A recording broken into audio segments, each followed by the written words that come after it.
What you are seeing is the cytoplasm of a eukaryotic cell. It is packed with many million copies of thousands of different proteins, which carry out almost every task the cell must perform to stay alive.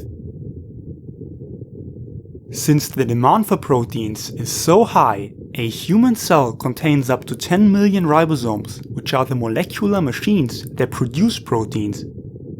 Each ribosome consists of two subunits, the larger 60S and the smaller 40S subunit. To make a new protein, the two subunits must assemble at the start codon of a messenger RNA. Here the ribosome begins to decode the mRNA into a chain of amino acids. This process is called translation. How the translation initiation machinery finds the start codon is fairly complex and will be the topic of this video. To understand the initiation process, it is useful to first talk about the small ribosomal subunit itself. The 40S is a ribonucleoprotein particle consisting of an RNA core and a protein shell. This structure can be subdivided into the body and the head. Between the body and the head runs a narrow channel which will later hold the mRNA. Other important reference points are the future tRNA binding sites, namely the A, the P, and the E site. For translation to occur, the 40S must be prepared by a set of eukaryotic translation initiation factors, or eIFs. eIF1A binds to the A site. eIFs 1, 2, 3, 5, and the initiator tRNA pre-assemble into a multifactor complex and bind the 40S together. This configuration of the 40S is called the 43S pre-initiation complex. It is now ready to be loaded with an mRNA. Eukaryotic mRNAs have a characteristic composition.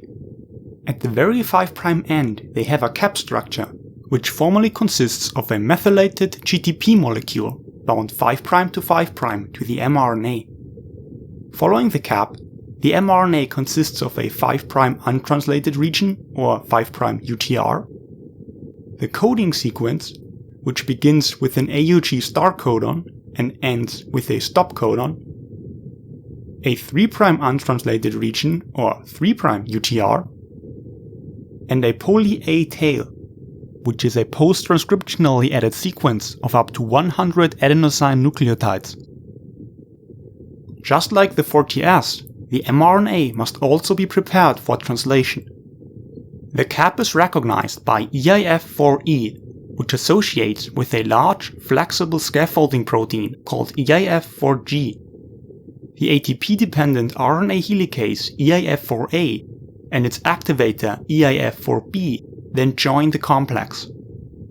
This assembly is thought to melt mRNA secondary structures at the 5' end and prepares it for the arrival of the 43S pre-initiation complex.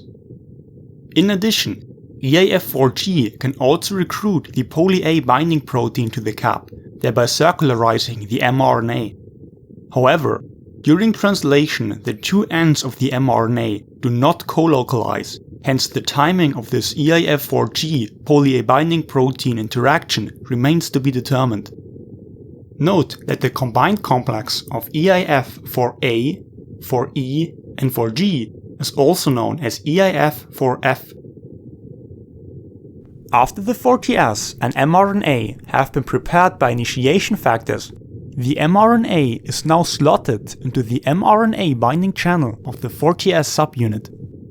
This process depends on interactions between eIF4F and eIF3, but the mechanistic details of the loading event are still elusive. This new arrangement is now referred to as the 48S pre-initiation complex. Another protein called eIF5B is most likely also part of this complex, but the timing of its arrival is still under debate. As you might have noticed, the small ribosomal subunit is currently bound to the 5' end of the RNA molecule. To reach the start codon, the 48S must move along the mRNA in a 5' to 3' direction, while inspecting it for the start codon. This movement is also referred to as scanning. How scanning works on a mechanistic level is not entirely clear. On completely unstructured mRNAs, the 40S subunit alone seems to be intrinsically able to slide along the mRNA. But for structured mRNAs, scanning requires the presence of the eIF4F factors, in particular eIF4A, which is present in front, as well as behind the scanning complex. eIF4A appears to have two distinct functions during scanning. On one hand, it has moderate helicase activity, which allows it to unwind downstream mRNA secondary structures. On the other hand, eIF4A also induces an open conformation of the scanning complex, allowing it to move along the mRNA more freely. This latter function enables bidirectional scanning, where the 48S complex oscillates back and forth on the mRNA, with only the net movement being in the 3' direction. This is relevant for initiation on a few mRNAs which have their start codons very close to the 5' end. Without bidirectional scanning, those start codons would lie in a blind spot between the 5' cap and the sequence initially placed in the P site. Let us now shift our attention from the eIF4F machinery towards the mRNA binding channel, where the mRNA is scanned for a start codon. Before we go into the details, let us quickly review the present components. In the P site, but rotated to the left, you can see the initiator tRNA, engulfed by eIF2, and adjacent to eIF1A, which occupies the A site. Directly under the arch of the tRNAi is the binding site of eIF1. Behind that, you can see the N and C-terminal domain of eIF5, eIF5b, and portions of eIF3, which we will talk about in a minute. During scanning, the CAU anticodon of the tRNAi slides over the mRNA and tries to establish Watson-Crick base pairs with it. Base pair matches pull the tRNAi towards its final position in the P site, where it needs to be for 60S subunit joining and subsequent formation of the first peptide bond. However, during scanning, this movement is blocked by eIF1. For the tRNAi to be able to fully engage with the start codon and rotate towards the P site, eIF1 must be displaced. The mRNA sequence probed by the tRNAi controls the release of eIF1. For non-AUG codons, the force from the incomplete base pairing is too weak to displace eIF1. But once a perfect set of Watson-Crick base pairs is formed with an AUG codon, the tRNAi can partially overcome the steric hindrance provided by eIF1 and displace it from its position. This leads to closure of the mRNA channel and to several other rearrangements that together arrest scanning and lead to the assembly of the complete ATS ribosome. There is no room for error in start codon selection, meaning that missing the start codon by a single nucleotide would change the open reading frame, resulting in a non-functional protein product. Because the accuracy needs to be so high, the scanning complex utilizes the various initiation factors bound in the proximity of the tRNAi to stabilize the scanning complex for non-AUG codons and to rapidly promote scanning arrest as soon as a start codon is found. Let us now discuss how the central initiation factors contribute to the fidelity of start codon selection. eIF2 is a GTP binding protein. The presence of GTP is crucial for the conformational stability of eIF2, and thus for the whole scanning complex. In the GDP bound state, eIF2 has a lower affinity for the scanning complex, and its dissociation strongly promotes scanning arrest. To hydrolyze GTP to GDP and phosphate, eIF2 requires stimulation by the N-terminal domain of eIF5, which is the GTPase activating protein, or GAP, of eIF2. But just like tRNAi movement, the GAP activity of eIF5 is also inhibited by eIF1, and is only alleviated upon start codon recognition. Until then, the GTP-bound eIF2 stabilizes the scanning-competent conformation of the 48S pig. Additionally, the eIF2 beta subunit binds to eIF1, thereby stabilizing it in the complex. This makes it harder for the tRNAi to displace eIF1, and thus makes sure that only a perfect codon-anticodon match can achieve that. eIF3 also binds to eIF1, which is thought to have a similar effect. The core of eIF1a prevents premature binding of elongated tRNAs, and its N and C-terminal tails regulate scanning. The C-terminal tail bridges the body and the head, and just like eIF1, also prevents tRNAi movement towards the P site. The N-terminal tail lines the mRNA channel towards the P site, but is disordered during scanning.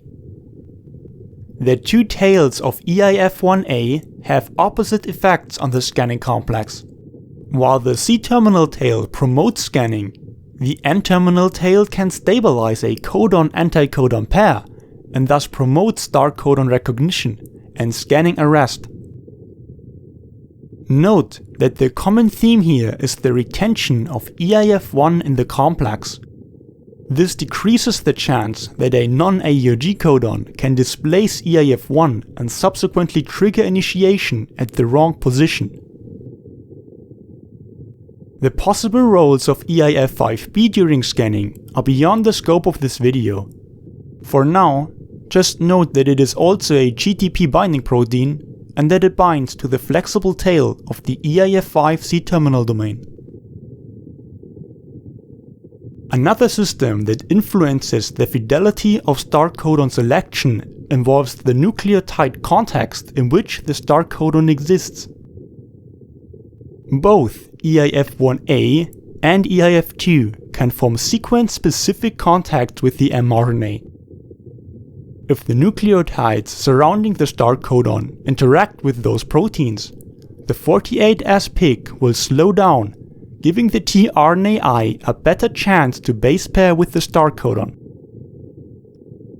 On the other hand, if the nucleotide context is poor, the tRNAi might miss the start codon and scanning continues.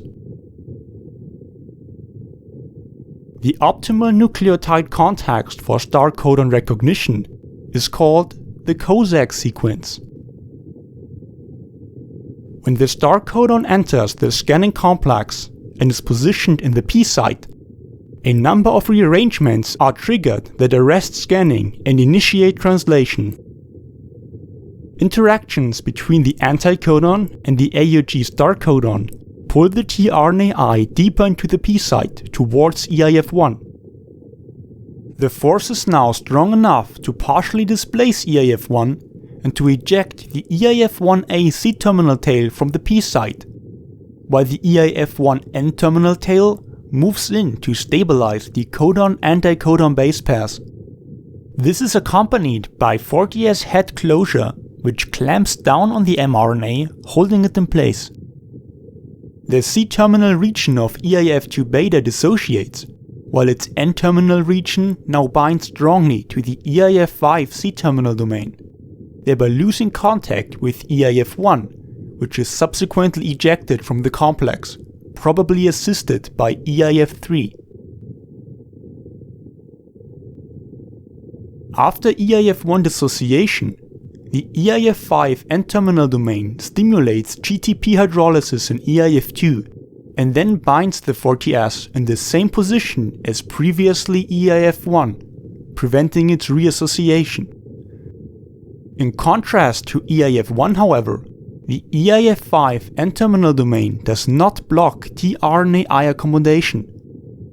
Instead, it has the opposite effect and further assists the tRNAi in reaching its final position in the P site. The C-terminal tail of eIF1a also replaces the C-terminal tail of eIF5 on eIF5b. eIF5b then removes eIF2 together with eIF5 and captures the end of the tRNAi, thereby stabilizing its fully accommodated state. Note how during scanning, the specific configuration of initiation factors opposes dark codon recognition, and how a different configuration of the same proteins then promotes eIF1 ejection and scanning arrest once correct codon-anticodon base pairs have been established.